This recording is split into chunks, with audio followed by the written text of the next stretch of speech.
Dear listeners, before we get started, drop a quick hi in the comments and let us know where you're tuning in from. Also, if you have any suggestions for us to make the channel better, please let us know. Now let's start with the story. I'm Jason. I'm 27, male, and a wheel loader operator. Union job, solid benefits, zero debt, and I can scoop, lift, and dump 300 tons of gravel with the precision of a heart surgeon on espresso. We're talking about maneuvering a 50,000-pound machine in tight construction zones, dodging muddy trenches, half-blind dump truck drivers, and foremen who think yelling is a leadership style. It's not glamorous. Nobody's putting it on a billboard, but it pays the bills and keeps me in truck payments and breakfast burritos. Base pay is $78,000, but with overtime, double shifts, and the occasional, hey, can you stay just one more hour? Last year, I pulled in around $95,000. I like my life like I like my tool belt. Simple, organized, and drama-free. Then came Eliana. Eliana was the human equivalent of glitter, shiny, everywhere, and impossible to get rid of. 26 years old and looked like every Instagram influencer's little sister. You know the type. Waist-length curls, lip gloss always on point, and an unhealthy addiction to oat milk lattes. She worked part-time at a boutique called Sage and Crystals, which, if you're not familiar, is basically a store that sells $40 candles to suburban moms trying to spiritually recover from yoga class. Her monthly income had all the reliability of a Craigslist babysitter. One month it'd be $800. Next month it was $200, and the month after that she said she made investments in self-care. That meant buying more crystals and blaming Mercury for being in retrograde. When she wasn't working, she was focused on content creation. That's millennial for standing in a sunbeam talking nonsense while unboxing skin serums she didn't pay for. Her follower count, 847, flatlined there for 2 years like a coma patient. But you'd think she was one post away from retiring my wheel loader and buying us a beach house in Bali. She'd spend entire afternoons with her ring light, filming herself putting on lip gloss like it was a public service. Eliana, I said once, watching her adjust the lighting for the 9th time, you gonna blind the neighbors or start a fire? It's called a glow, Jason. Maybe try getting one sometime. She shot back, mid-swish of her hair. Yeah, the sass was included in the relationship package. We were together for 3 years, engaged for 8 months. I know, big mistake. Hindsight's 20/20 and all that. The engagement ring cost me 3 months' salary. 3 months. That's 90 days of steel, wind, sweat, and borderline heart attacks. She picked it out herself, because naturally, she had aesthetic preferences. Had to be 2.3 carats. Anything smaller, she said, would be embarrassing in photos. Can you imagine posting our engagement and people zooming in, thinking it's a promise ring, she said, flipping through Pinterest like she was on the board of directors for Shallow and Superficial Inc. The wedding? October 9th. Venue? Some overpriced country club that charged $180 per plate. We paid the deposits. Flowers, caterer, DJ, the whole glitter-coated nightmare. But, I'll admit, the first year, it was actually pretty good. She was sweet, funny, made grocery shopping feel like a scene from a rom-com. She'd grab a head of lettuce, look at me all wide-eyed and say, "Do you think this lettuce wants to be bought?" And when she wanted something, she'd do this fake, innocent voice, batting her eyelashes, like she was auditioning for a 1950s sitcom. I'll admit, back then, it worked. She'd cook occasionally, usually some TikTok recipe that involved 4 ingredients, 0 seasoning, and a lot of Instagram filters. But hey, edible is edible. She actually seemed interested in my work stories too, like she genuinely cared about how many cubic yards I moved that day or how I had to back the loader down a slope slicker than her yoga mat. And we'd binge-watch entire seasons of shows together. Ozark, Breaking Bad, Love Island. Don't judge, it was her turn to pick. But once that ring hit her finger, oh boy, the switch flipped so fast I'm surprised it didn't short out the power grid. Suddenly, she wasn't just Eliana anymore. No, she was a bride-to-be, which apparently meant her full-time job was planning the wedding, and mine was funding it. She joined every Facebook wedding group known to mankind. Subscribed to not 1, not 2, but 4 different bridal magazines. Our coffee table looked like it belonged in a dentist's office for delusional debutantes. And Pinterest? Might as well have paid her a salary for the hours she logged scrolling through centerpieces and cake fonts. Her main contribution to our relationship at that point became posting Instagram stories with captions like, "Having a real man who treats me right." And she changed her bio to, "Future Mrs. Nelson." Meanwhile, I was out here bleeding money like a Vegas gambler on a cold streak. Rent? $1,850 for a 2-bedroom where the AC unit wheezed like a dying walrus. Utilities? $200 to $300, depending on how many hours she needed good lighting. Groceries? $400 to $500, not including the artisanal oat milk she needed for her skin. Car insurance? $280. Both of us on one plan. And guess who drove more? Phone bills. $150 for the family plan that included her sister, and her third cousin for some reason. Wedding expenses? Let's just say I was on a first-name basis with the bank teller who cashed my overtime checks. And everything else? Also me. She had this move she pulled. Venmo me later. Romantic, right? We'd go out to dinner, steakhouse, 2 glasses of wine, dessert. Bill hits $85. She'd smile and go, "Babe, I'll Venmo you later." Later turned into, "Oops, I forgot." A $120 shopping trip at some boutique that sold sweaters with holes in them on purpose? "I'll get you back next week." Eventually, later just meant never. I was paying for everything while she collected likes on photos of the life I was bankrolling like some chump executive producer on her influencer fantasy. To be fair, she wasn't completely useless. Early on, she kept the apartment clean, probably because her camera didn't like clutter, and she always hyped me up in front of her friends. She knew exactly when to lay it on thick, especially after I came home looking like I'd been roasted alive in a gravel pit. Picture this. I'd roll in, boots caked in dust, soaked in sweat from operating equipment in 95 degrees heat, and she'd hand me a cold drink like she was auditioning for a Super Bowl commercial. "Ah, babe, you work so hard," she'd say, kissing my cheek. "You're like a real man." It worked for about 5 seconds, until I remembered she still hadn't paid me back for last week's gas bill. But even with all that sugarcoating, red flags were popping up like whack-a-mole on turbo mode. She trash-talk her own friends behind their backs like it was a sport, especially the ones who were, God forbid, dating guys with normal jobs. "Hazel's guy looks like he stocks shelves at Home Depot," she sneered once while scrolling through Facebook, nose wrinkled like she smelled a clearance rack. Meanwhile, I'm literally operating heavy machinery 40 stories up, coordinating with engineers, making split-second decisions that could kill someone if I screw up. But apparently, that doesn't count, because I wear a hard hat instead of a suit. Her family situation? Peak suburban dysfunction. Like, if you took a Hallmark movie and fed it a steady diet of passive aggression and Chardonnay. Her mom, Natalie, treated Eliana like she was some kind of displaced royalty. We're talking full Princess Diaries energy, minus the charm. Every time we visited, she'd start gushing about the big day, like it was a royal coronation instead of a wedding with a suspiciously bloated guest list. "So when are you two going to give me grandbabies?" she'd ask with a grin so wide it hurt to look at. "We just got engaged, Natalie," I'd say, trying to keep it civil. "Oh, well, you'll want to upgrade to a bigger house then. Kids need space." I hadn't even upgraded my lunchbox. She'd corner me at family dinners, fork in one hand, wine glass in the other, and go off on these 20-minute monologues like she was doing a TED Talk for gold-digging fundamentals. "Eliana deserves the best, Jason. She was raised with high standards. A real man provides, you know, stability, security, luxury. Yeah, and maybe an escape tunnel." Her dad, Jim, was fine. Quiet HVAC guy who looked like he was just trying to survive long enough to hit retirement without stroking out during one of Natalie's sermons. He'd just nod along with her, sipping his beer and mentally calculating how many more Father's Days he had to attend before achieving escape velocity. At least Jim respected my trade. We'd talk shop, building codes, site mishaps, which inspectors were power-hungry trolls. Every now and then, he'd shoot me a look from across the table like, "Yeah, kid, I see it too." That man was surviving off sheer willpower and discount nicotine gum. Her brother Chase was the only one with common sense.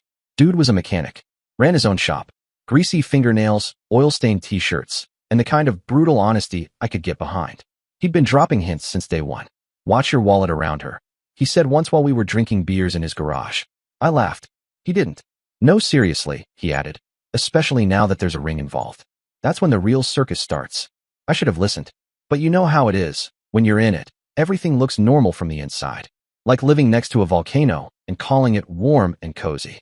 But I wasn't completely miserable. Not yet. I had a plan. My buddy Ethan had been trying to get me to move in with him for months.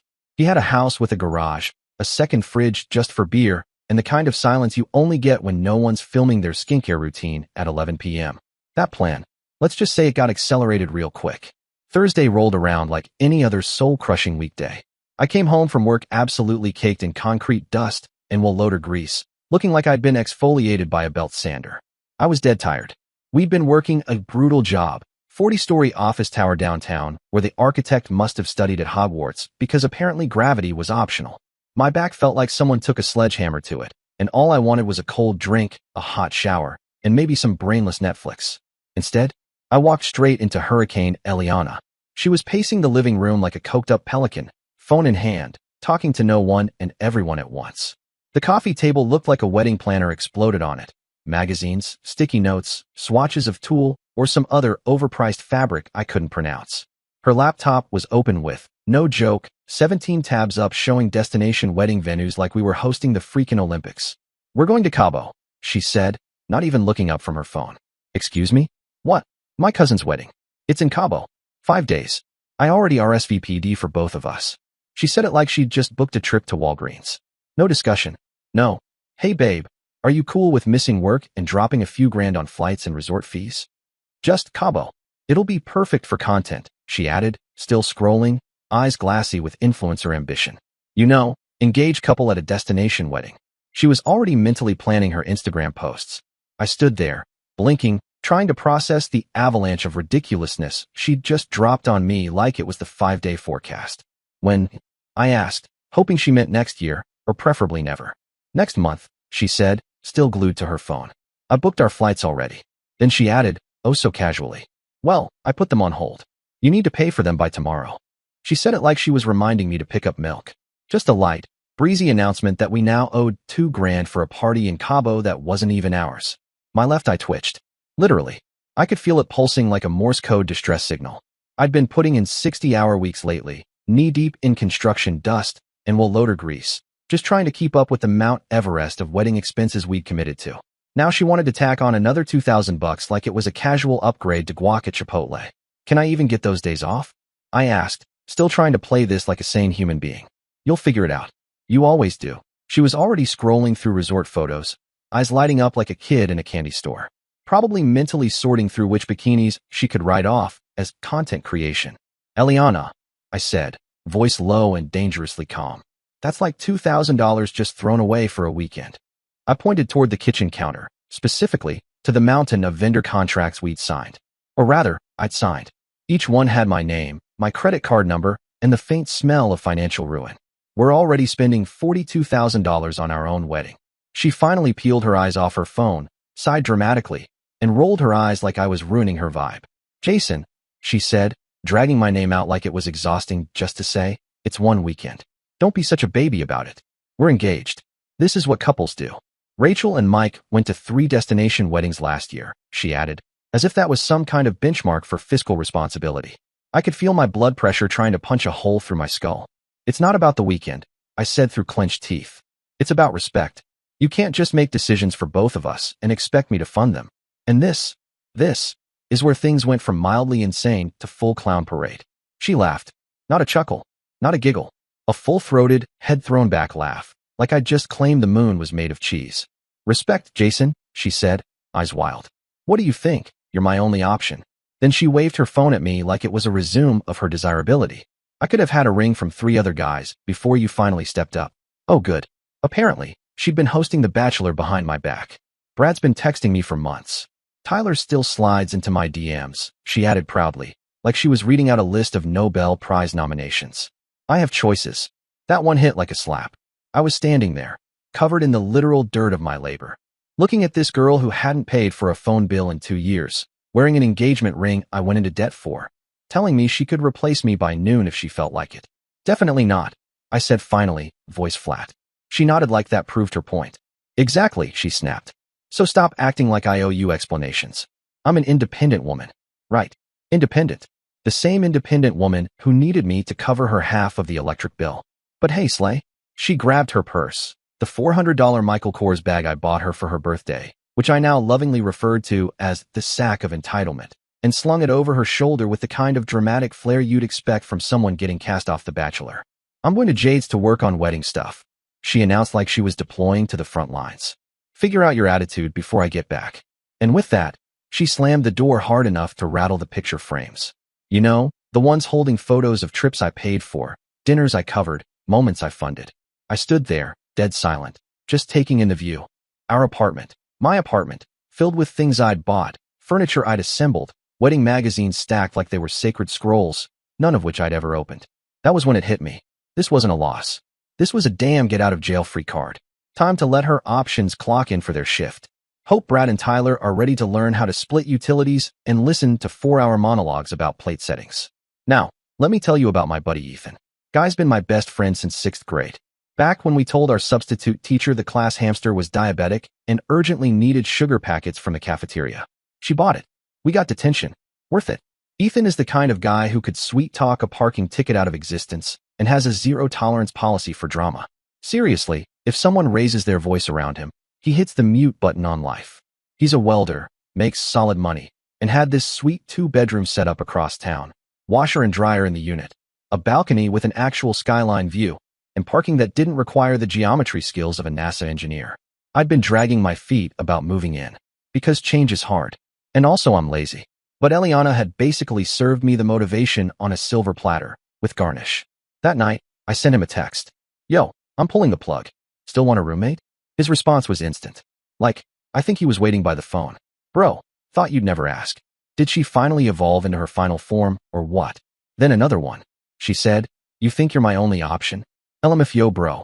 She thinks she's the main character in her own Netflix series. And then, when we moving you in? This weekend, I'm going ghost. Wedding's canceled. Holy cow, that's like $40,000 worth of deposits down the drain. He paused for a second, then sent one more. Better than a lifetime of this. I'll stock the fridge with hot pockets and emotional detachment. That man understood the assignment.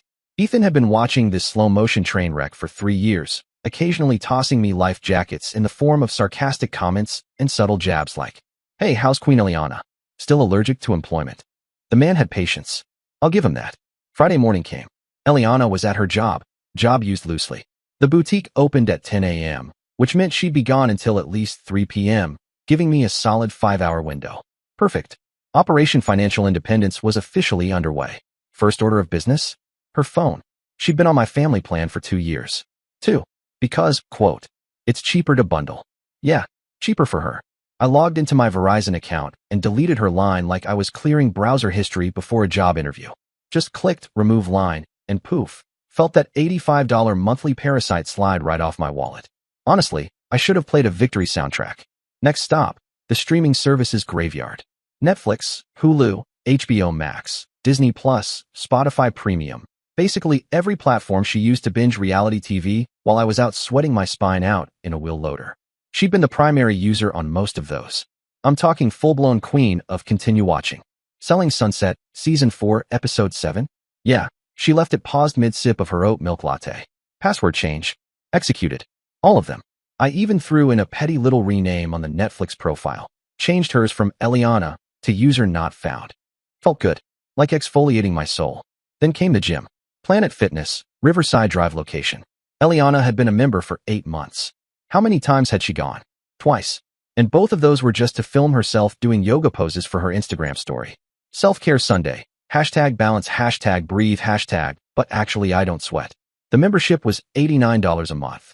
Why? Because she needed access to the massage chairs. Jason, it's essential for lymphatic drainage. What is that? I still don't know. Cancelled. Gone. Bye-bye lymphs. Car insurance was next.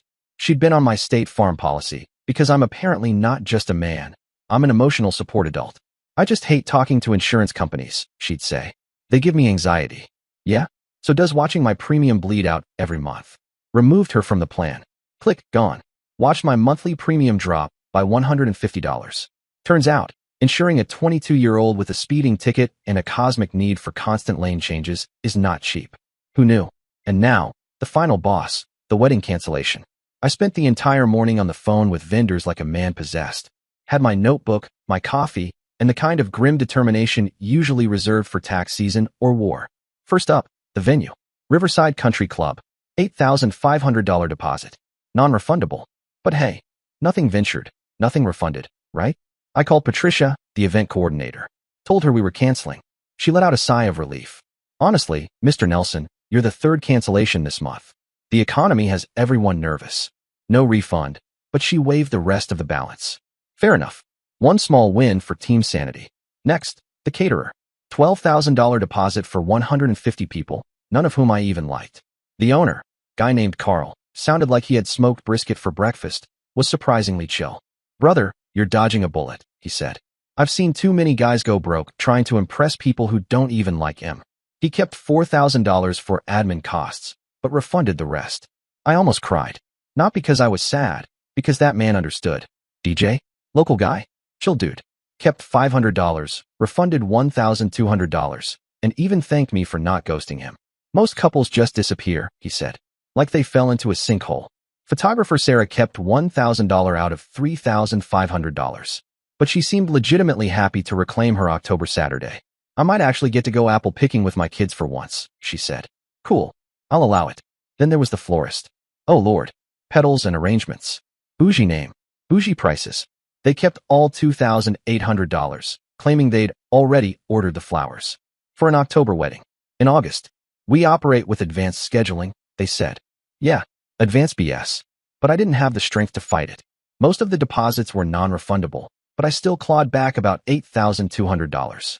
Every phone call felt like lifting weights off my chest. Plus, let's be real, it was still cheaper than divorce. Now the wedding dress? That was the cherry on top. She'd put it on layaway at this place called Gomez's Bridal, a $2,100 glittering monstrosity with enough beading to blind a satellite. Honestly, it looked like a disco ball and a curtain had a baby. She'd been making the minimum payments, $50 here, $30 there, while I, naturally, was covering the bills. You know, the stuff like food, water, electricity, and the occasional emergency crystal from Sage and Crystals. I called up Gomez's, explained the situation, and the woman on the phone, bless her jaded heart, sighed and said, hasn't picked it up? Refund's yours. Just like that, boom, $3,000 back in my pocket. Probably the most satisfying phone call of my life. I hung up and did a little celebration shuffle in my steel-toed boots. But before I packed up my stuff, I did something petty. Not malicious. Not spiteful. Just necessary. I printed out a high-resolution photo of myself holding a dry erase board with save the date, never scrawled across it in bold black marker. Smiling like I'd just won Wheel of Fortune. I replaced the mirror in her vanity with it. Took some finesse, duct tape, a screwdriver, and a level, but I made sure it was framed perfectly in her ring light. So the next time she flipped it on to film a haul or manifest abundance, she'd be greeted by the ghost of weddings canceled past. Then came the ring. Oh, the ring. Sitting right there in its little velvet box on the dresser, like a tiny middle finger made of diamonds. Probably worth more than my truck. Did I pawn it? No. Too tacky. But that thing was mine. Bought with my money. And she wasn't getting a consolation prize for being terrible at relationships. So I took it and added it to my exit haul. Right between the PS5 and the dignity I was slowly regaining. By lunch, everything was moved out. The 75-inch Samsung TV? Mine. The PlayStation 5 with the full digital library? Mine. The Craftsman tool set? Obviously mine. The home office desk, she said took up too much energy? Also mine. The $800 Keurig machine she called ours. Huh. That's adorable. Mine. What did I leave behind? Oh, the usual. All her unopened Amazon boxes that she refused to recycle because they're good for storage. That weird feather lamp she claimed gave her creative energy. And approximately 40 bridal magazines, which at this point were just expensive toilet paper with mood boards. One last thing. One very important thing. I'd been keeping receipts. Not just mental receipts, the real kind. Screenshots of every Venmo request she never paid back. Every phone bill, car insurance payment, rent split, and wedding deposit. 3 years of financial martyrdom, logged like I was prepping for an IRS audit. The folder was 2 inches thick, labeled and color-coded. It could have doubled as a college thesis. How to go broke while dating a woman who thinks sage smudging is a business plan. Saturday morning, I dropped my last box at Ethan's place. He met me at the curb in his flip-flops and a tank top that said, I lift burgers, and helped me haul it upstairs. Once we got it through the door, he handed me a cold Bud Light with the solemnity of a priest blessing communion, and said, perfect deadpan. So, how's it feel to finally escape the financial Venus flytrap? We fist bumped. He flopped onto the couch, spread out like a man who hadn't emotionally invested in throw pillows for 3 years, and let out a loud, unapologetic fart that would make a trucker proud. She's gonna lose her mind when she finds out the wedding dress shop doesn't do payment plans for dresses that don't exist. Ethan cracked open another Bud Light as we fired up the PlayStation and jumped into Call of Duty. I hadn't even had time to process the breakup grief phase, which, in this case, felt a lot like relief with better Wi-Fi. Between kill streaks, Ethan looked over and casually said, now that you're free, can we agree your ex-fiancé looked like she straightened her hair with a waffle iron? I almost snorted beer out of my nose. That's the thing nobody tells you about peace. It doesn't always come from yoga retreats or self-help books filled with words like chakra and intentional living. Sometimes it comes from a cold drink, a controller in your hands, and your best friend roasting your ex while somewhere across town. A grown woman is screaming at her Wi-Fi router because her Netflix isn't working, and Gomez's bridal just emailed her demanding full payment for a dress she never picked up. And right on cue, Saturday night meltdown began. My phone started blowing up. Not from her, though. Oh no, that would have required too much accountability. Instead, it was her brother, Chase, now tragically promoted to relationship customer service rep, apparently fielding all warranty complaints for Hurricane Eliana. I pictured him in his garage, elbow deep in a transmission, getting yelled at through a screen like, "Why is Netflix broken? Where is the TV? Why the hell is my phone off?" The wedding venue called MOM in tears. "You canceled our wedding without telling me. I swear to God, Jason, come back. I'm not paying for this apartment. You're a crazy meth. I'm calling the police. Where's my ring? Answer me, or I'm breaking your PS5. You forgot the charger." Each one more frantic and unhinged than the last. I was actually laughing at them. Real belly laughs. Before I could even type a reply, Ethan snatched the phone like it owed him child support, flipped on selfie mode, and snapped a pristine 4K photo of himself holding a Hot Pocket and flipping the bird like it was a Hallmark card. Then he typed, "Tell your landlord your options, we'll be paying this month. Wedding's off. Management." I was wheezing. Like, can't breathe, tears streaming, controller on the floor wheezing. This is why Ethan's been my best friend for 15 years. 10 minutes later, a new text came in.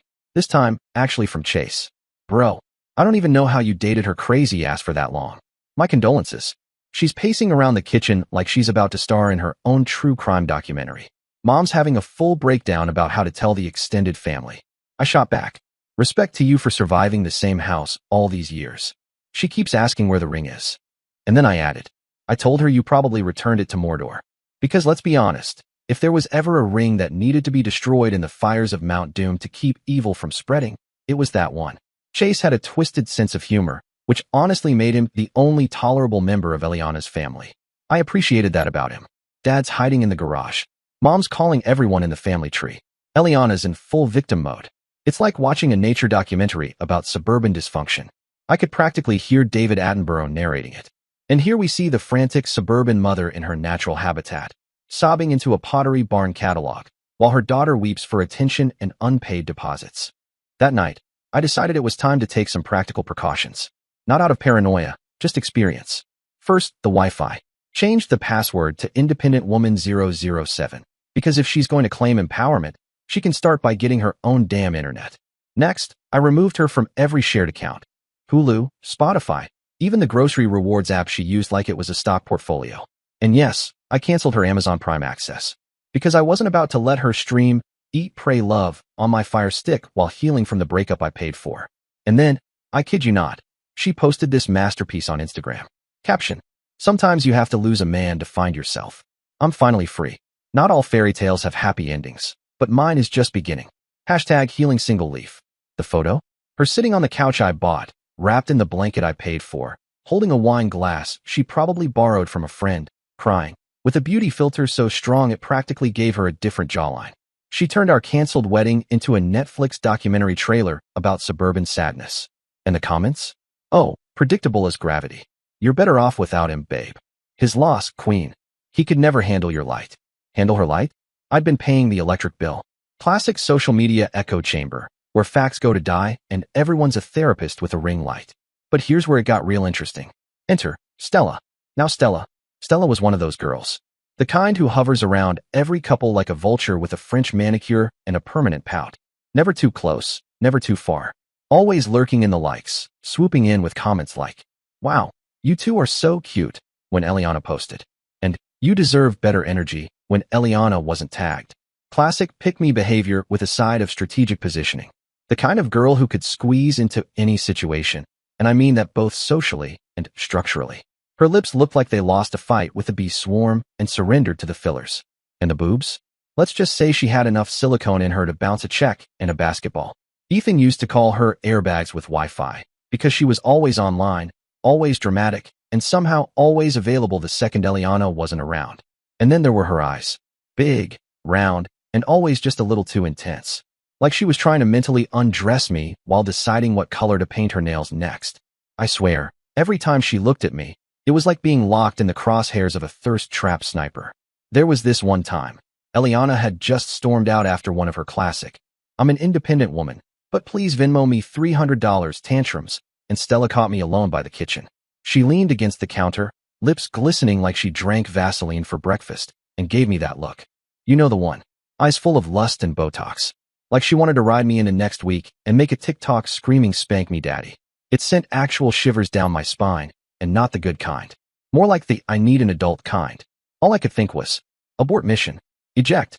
Get out now, Jason, before you end up on a scented candle shelf next to her exes. I mumbled something about needing to check the laundry. There was no laundry. I just needed to escape before I became another cautionary tale in a group chat titled, "Men Who Couldn't Handle the Energy." You know the type. "I just wanted to check on you." Texts that come with low-cut selfies and thinly veiled thirst. Stella wasn't subtle. But subtlety's overrated when you've got enough lip gloss and upper deck real estate to block out the sun. So, Monday afternoon, she slid into my DMs. "Hey Jason, I don't want to cause drama, but I thought you deserved to know the truth." "Oh, do you now? Eliana's been awful to you for a long time. Some of us saw it. I'm just sorry it took this long. You dodged a bullet canceling that wedding." And then, boom, she dropped the nuke. Screenshots. From their group chat. Jason is so easy to manipulate. LOL. Wedding planning is just an excuse to buy stuff. He thinks he's my fiancé, but he's really just my ATM with a ring. I've got 3 guys lined up for after the honeymoon. He's so pathetic. Pays for everything and thinks I'm grateful. LOL. Can't wait to get his last name and half his stuff. Every line was a shovel digging her own reputation's grave. But the real kicker? Screenshots of her texting some dude named Charlie. Full-on conversations, talking trash about me, making plans to visit him. While I was outside, fixing her car battery in the driveway. She was literally cheating on me while planning our wedding. Probably using our shared Google Calendar to schedule her affairs like 12 p.m., cake tasting. 2 p.m., Charlie. Then Stella hits me with the follow-up. "I always knew you were a real one. If you ever want to talk or hang out sometime, I'm here." I waited exactly 3 minutes. Not out of strategy, just long enough to reheat a burrito and remember that I have dignity. I replied, "Appreciate the info. Honestly, you're the only one who seemed to have any common sense in that whole circus." She sent back a heart emoji, like this was the start of some post-breakup Hallmark movie. I sent one more message. "Too bad loyalty is only useful after the ship sinks. Tell the others I said, thanks for the entertainment. Peace." Then I blocked her so fast, my thumb got whiplash. Look, I'm not bitter. I'm just allergic to snakes trying to wear empathy as cologne. Ethan watched the whole thing unfold from the other side of the couch, sipping his beer like it was tea. He just shook his head and said, "Damn, that girl's got the depth of a puddle in the desert." 3 weeks of pure blissful silence followed. No wedding drama. No financial stress. No surprise crystal purchases on my debit card. I was working full shifts, hitting the gym with Ethan, and sleeping like a man who no longer had to worry about someone else's avocado toast budget. Picked up a couple overtime shifts. Life was good. Then, I got the text. Unknown number. The message read, "Jason, it's Eliana. I'm pregnant. We need to talk about the wedding." I stared at the screen for a full 10 seconds, trying to decide if I was being pranked by the universe or if I'd finally unlocked Nightmare DLC. Then I started laughing. Out loud. Like full-bodied, tears in my eyes laughter. I replied, "Congratulations. Who's the father?" She didn't miss a beat. "Are you kidding me? It's yours, obviously. I'm 8 weeks along. We need to get married before I show." Now, I'm not a doctor, but I am excellent at basic math. And according to my calculations, we hadn't been intimate since January. It was now May. So unless she was carrying the longest pregnancy in human history, or I'd accidentally blessed her with a delayed fuse baby, I wasn't buying it. We hadn't even been in the same room for the last month of our relationship, let alone the same bed. 8 weeks, I texted back. "We broke up over a month ago. We haven't had sex since January." She shot back. "Well, maybe I'm 6 weeks. Still no. Okay, fine. For weeks." I was just watching this woman try to negotiate with the laws of time and biology like she was in a sci-fi drama. The point is, we need to have a small ceremony. Just immediate family. I sat there watching these texts like I was witnessing someone trying to emotionally blackmail Einstein. So finally, I called her. Enough was enough. She picked up on the first ring, voice soft and trembling like she was auditioning for a soap opera about teenage pregnancy. "Jason, I know we had our problems, but this changes everything. We created a life together. Don't you want to do the right thing?" Oh great, here came the guilt monologue. Oscar season must have started early. I kept my voice calm, measured, like a bomb tech diffusing a live wire. "Eliana, whose baby is it really?" And just like that, She snapped from fragile, doe-eyed victim to cornered raccoon in a trash can faster than a mousetrap. I told you it's yours. I would never cheat. We're supposed to be married. Supposed to be? Yeah. Back when you weren't treating fidelity like a seasonal suggestion. Time to play my ace. I went quiet for a beat, then casually dropped it. Interesting. So, Charlie doesn't exist. The silence that followed was beautiful. Sacred. Like the moment before a roller coaster drops. Then, who's Charlie? Oh, come on. Not even a good lie. No commitment. No fake gasp. No pretend confusion. Just raw, unfiltered panic. I could practically hear her neural circuits shorting out. Charlie. I said slowly, like I was explaining algebra to a goldfish. Your side piece for the past year. The one you've been sexing while I planned our wedding. The one you were planning to visit while I was fixing your flat tire. Her breathing on the other end went shallow, ragged. More silence. I gave it a second, waited for the denial to drop. And there it was. I don't know what you're talking about. I rolled my eyes so hard I almost sprained a socket. Screenshots don't lie, Eliana. Your girl Stella flipped on you faster than a politician in an election year. She showed me everything. That's when she absolutely detonated. What do you mean Stella showed you something? That bitch. Jason that. At some point, she either ran out of insults or invented new ones. She was full banshee mode. My phone speaker was vibrating like it had PTSD.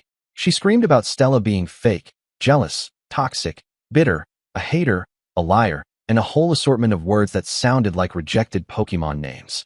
I had to hold the phone away from my ear like I was handling radioactive material. And then I did what any sane man would do in the middle of a banshee shriek. I hung up. Mid-screech. Clean break. 2 hours later, she called back. New tactic. New voice. Gone was the rage demon. Replaced by fragile Bambi with trembly vocal cords. The shift was almost impressive. Okay, the baby is yours. I did the math wrong before. Did the math wrong on your own pregnancy? I said, that's a new one. I was emotional, she snapped, then quickly softened her tone again. Look, I know you canceled everything, but we can still make this work. Vegas, maybe something small. Oh, she was committed now. Full performance. Teary voice. Pauses. Just the right balance of hope and vulnerability. So now we were in the stage where she doubled down on the lie while also admitting she'd been lying. The mental gymnastics were impressive. Let me get this straight, I said, my voice flat as a pancake under a bulldozer. You cheated, got pregnant by another dude, and now you're trying to rush me into marriage because Charlie bailed? There was a pause. That classic Eliana delay, like her brain had to reboot the lie machine before responding. That's not. I didn't. You're confusing me. Nope. I'm not confusing you. You're just terrible at lying. I'm not lying. I love you. I want to marry you, she blurted. And yes, okay, Charlie ghosted me. Please, Jason. Oh, now we were getting somewhere. Cool, I said, dry as drywall. Then take a paternity test. I will. Great. Don't call me until you have the results. Click. Hung up. Again. She never called back. Funny how that works. A couple weeks passed, and let me tell you, those 2 weeks felt like a cleanse. Like I'd flushed 3 years of financial indigestion out of my life. I settled into a new routine. Work, gym, hanging out with Ethan, and, get this, actually having money left in my bank account at the end of the month. No mysterious Target charges. No Amazon packages with healing crystals that cost more than my electric bill. Just peaceful, drama-free adulting. Even started picking up some side work on weekends. Small will-loader gigs that paid cash. Shoveling dirt and leveling gravel felt downright therapeutic after living through Eliana's emotional demolition derby. My savings account was looking healthier than it had since I stopped dating someone whose idea of budgeting was manifesting abundance. Then Chase called with the latest report from Ground Zero.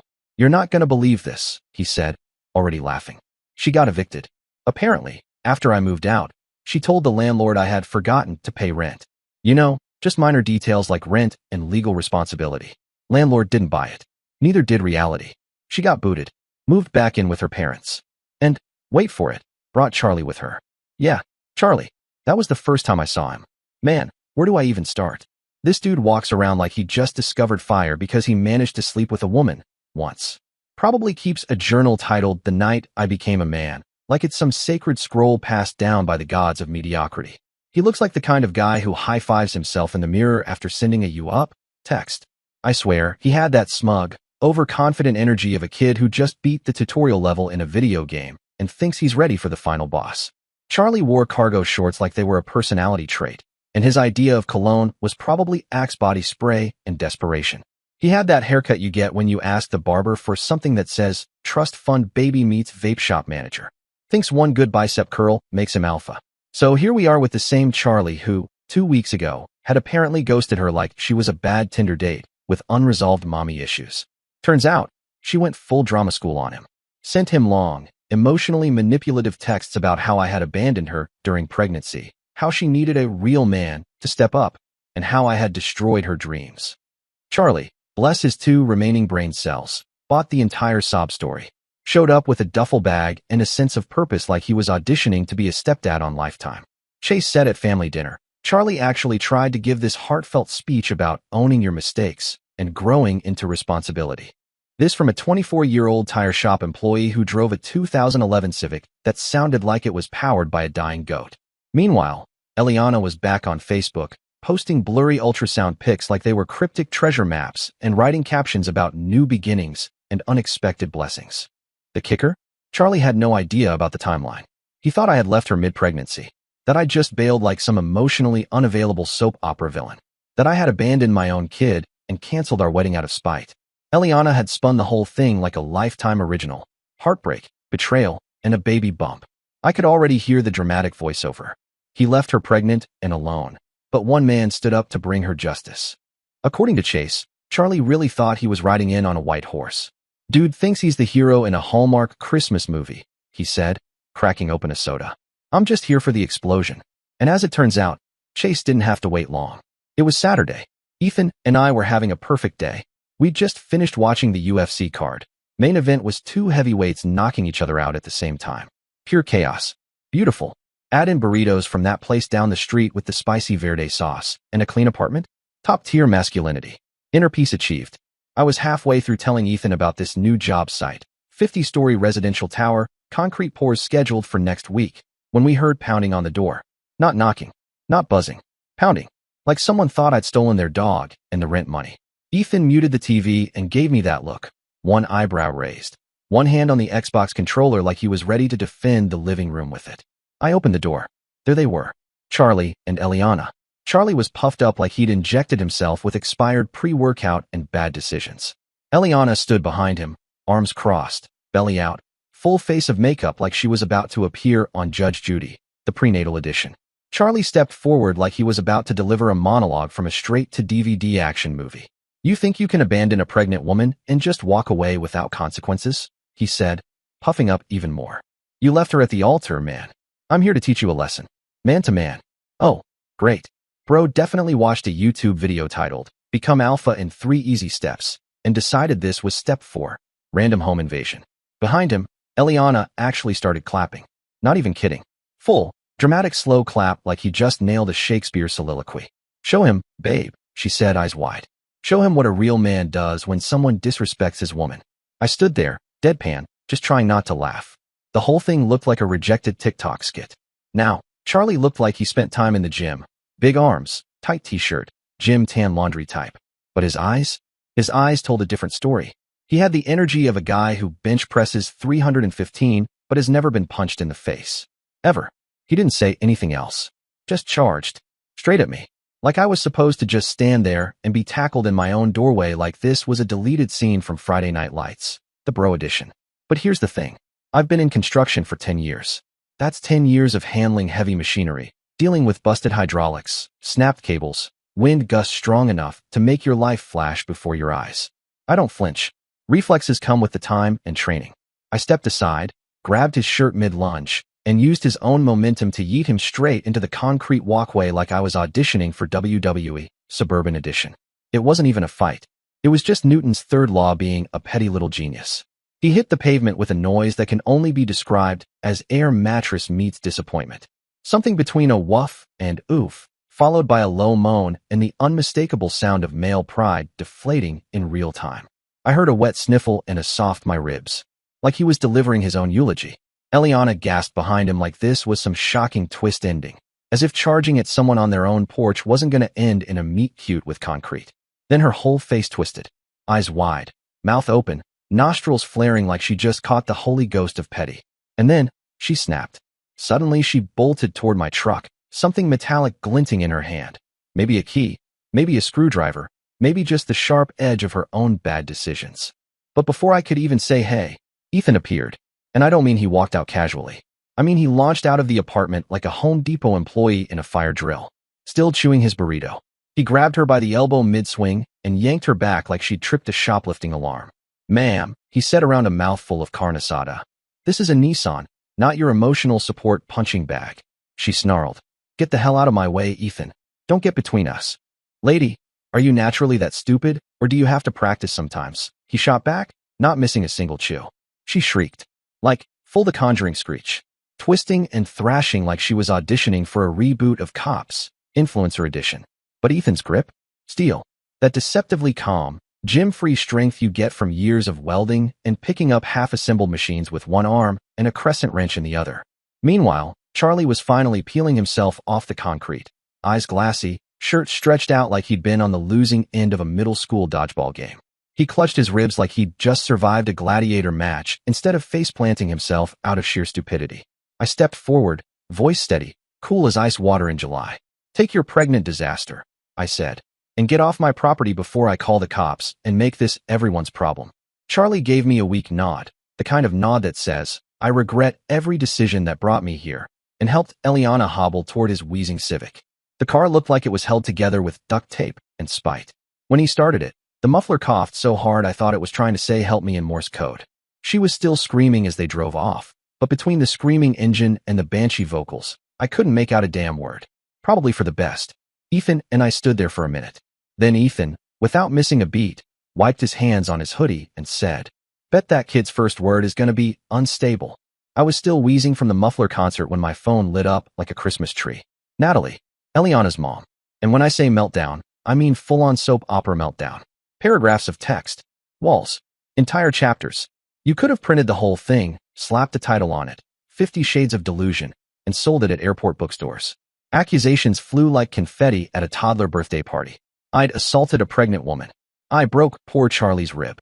And, my personal favorite, I was going to jail for destroying their family's reputation and trampling Eliana's dream wedding. Like, sorry Natalie, but your daughter's dream wedding was built on my credit limit and lies. Not exactly a strong foundation. I didn't reply. Not a word. Just screenshotted the entire novella and sent it to my lawyer with the subject line, Chapter 1 of why I'm filing this restraining order. Monday morning came, and I was at the courthouse bright and early. Coffee in one hand, thick folder of receipts, text screenshots, and wedding contracts in the other. I looked like I was about to give a TED talk on the dangers of dating influencers with delusions of royalty. The clerk raised an eyebrow at the stack. "You brought the whole season, huh?" "Damn right I did." Filed for the restraining order. Attached every piece of evidence. Texts where she threatened to ruin me. Messages bragging about manipulating me. Charlie's one-night-only fight attempt. The lies about the pregnancy timeline. Everything. Even tossed in copies of the vendor cancellations to really show who was footing the fantasy bill. And I wasn't even mad. I wasn't bitter. I was done. A week later, my phone buzzed with a text from Ethan. "Bro, you're gonna love this." It was a GoFundMe link. Title: Pregnant, Abandoned at the Altar, and Starting Over. I nearly dropped my coffee. The description was chef's kiss, pure fan fiction. A tear-stained saga of betrayal, abandonment, and vague threats about her emotional state, affecting the pregnancy unless she received financial help immediately. She wanted money for medical bills, relocation, therapy, emotional support llamas, who knows. Even had a photo of herself in a wedding dress. Not the dress. Some Wish.com knockoff that looked like it lost a fight with a glue gun and a curtain rod. Caption read: "The dress I'll never wear because my ex-fiancé chose heartbreak over love." Ethan had already donated $1. Comment: "Thoughts and prayers."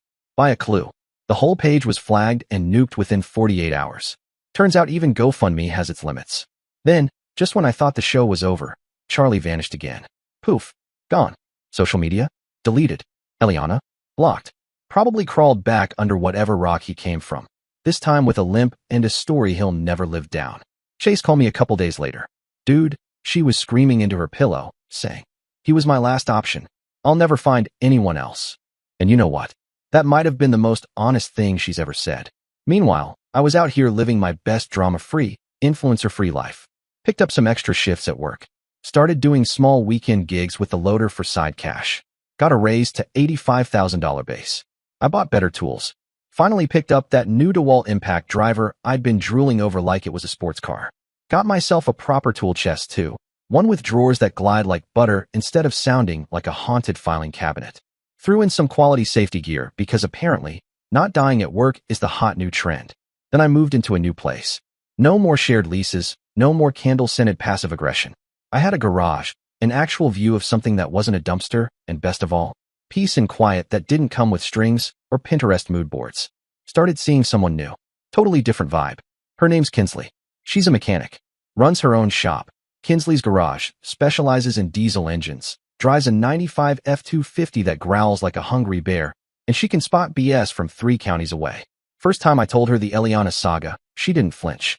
Just leaned back, crossed her arms, and said, "Your ex sounds like the type who'd cry in the mirror just to practice her victim face." I almost choked on my coffee. Then I mentioned the canceled wedding, and she grinned. Best investment you ever made was not making that mistake permanent. And I knew right then, this one gets it. We met on a job site, actually. She was elbow deep in a contractor's truck engine bay, covered in grease, cursing out a bolt like it was her ex who borrowed money and never paid it back. Real poetry in motion. Life was feeling solid again. But just like a bad penny or a sitcom reboot nobody asked for, another unknown number popped up. "You think replacing me makes you a man? You're pathetic. You're disgusting. You ruined my life." No name. But come on. We all know the scent of desperation when it walks in wearing last season's delusion. Screenshot. Forwarded it straight to my lawyer. Updated the restraining order file like it was my own little scrapbook of bad decisions. No reply. No reaction. No heartbeat skipped. Some people are only in your life to teach you what not to tolerate. Eliana. She was a 3-year masterclass in financial boundaries and red flag recognition. I passed. Graduated. Honors. Full scholarship to Never Again University. These days, I wake up next to someone who smells like diesel and lavender. And somehow, it works. Kinsley hogs the blanket, snores like a baby bear, and has a bad habit of leaving socket wrenches in the kitchen. But I wouldn't trade it for a million Pinterest weddings. We got a little place together, nothing fancy, just a 2-bedroom with a fenced yard and a garage that's more sacred than church on Sundays. Her half's full of toolboxes and engine parts. My half, wall-mounted racks, gleaming power tools, and a mini fridge stocked with exactly 3 things: beer, protein shakes, and leftover burritos. We split everything down the middle. Bills, chores, even the last slice of pizza, though I usually let her have it because she looks terrifying when she's hungry. We don't do drama. No, we need to talk, texts that feel like subpoenas. No Instagram therapy posts. Just real stuff. Like grilling on Friday nights, her cussing at carburetors on weekends, and both of us passing out on the couch after working too many hours. Sometimes we'll sit on the porch after dinner, legs kicked up on the railing, beers in hand, watching the sun melt behind the trees. And I'll glance over at her. Greasy ponytail, chipped black nail polish, laughing at some dumb meme. And I think, this is it. I finally get what people mean when they say home isn't a place, it's a person. And yeah, my life isn't some fairy tale. But it's real. It's honest. It's mine. And if there's ever a wedding again, it'll be in someone's backyard, probably catered by a taco truck. No hashtags. No Pinterest boards. Just her, me, and maybe a few grease stains on my shirt. Happily ever after? Yeah, I think I found it. Under a truck hood, next to a woman who could rebuild an engine and my faith and love in the same afternoon. Dear listeners, please share your thoughts in the comments section below and don't forget to like, share, and subscribe.